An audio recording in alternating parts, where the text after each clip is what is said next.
আসসালামু আলাইকুম। বাংলাদেশকে যদি আমি জিজ্ঞেস করি যে বাংলাদেশকে মানুষ ঠিক কি কারণে চেনে বা দেশের বাইরে বহির্বিশ্বে, আপনার মাথায় ১ম এই যে জিনিসটা আসবে সেটা হচ্ছে ক্রিকেট। ক্রিকেটের কারণেই বা ক্রিকেটারদের কারণেই বাংলাদেশকে মানুষ বহির্বিশ্বে বাংলাদেশ যে একটা দেশ আছে সেটা সবাই জানে। এখানে আ ক্রিকেটারদের মধ্যে আ সাকিব আল হাসান বাংলাদেশের আ হয়ে বা বাংলাদেশকে রিপ্রেজেন্ট করে বহির্বিশ্বের বিভিন্ন লিগে খেলেছেন। সে কারণে বাংলাদেশ আলাদাভাবে একটা জনপ্রিয়তা পেয়েছে।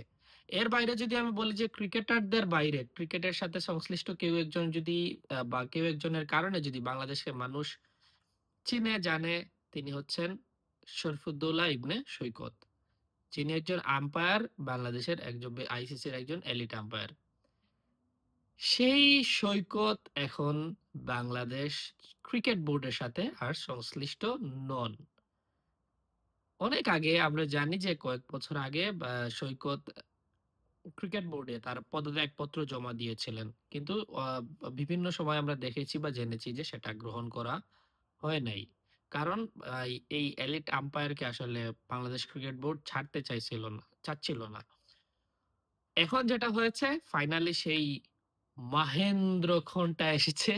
বাংলাদেশ ক্রিকেট বোর্ড আসলে এখন শরফুদ্দৌলা এবার সৈকতকে ছেড়ে দিয়েছে এবং যেই কারণে বাংলাদেশের কোনো ম্যাচে কিংবা ডিপিএল, বিপিএল, এনসিএল এই ধরনের কোনো ঘরোয়া ম্যাচ বলেন কিংবা আম আন্তর্জাতিক ম্যাচে আসলে সৈকতকে পাওয়া যাবে না। সৈকত এখন আর বিসিবির বেতনভুক্ত কোনো আম্পায়ার নন।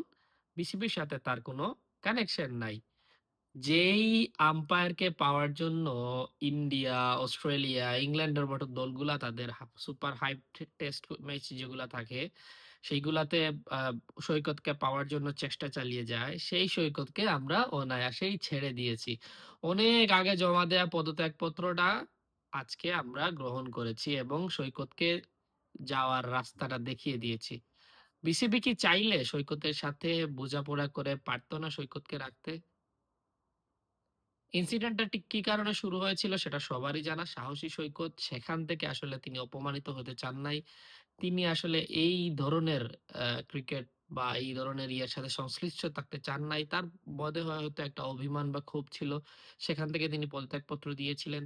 সেখান থেকে আসলে শুরু। কিন্তু এতদিন পর্যন্ত যদি তাকে স্টেবল করে রাখা যায়, তাহলে এখন কেন গেল না?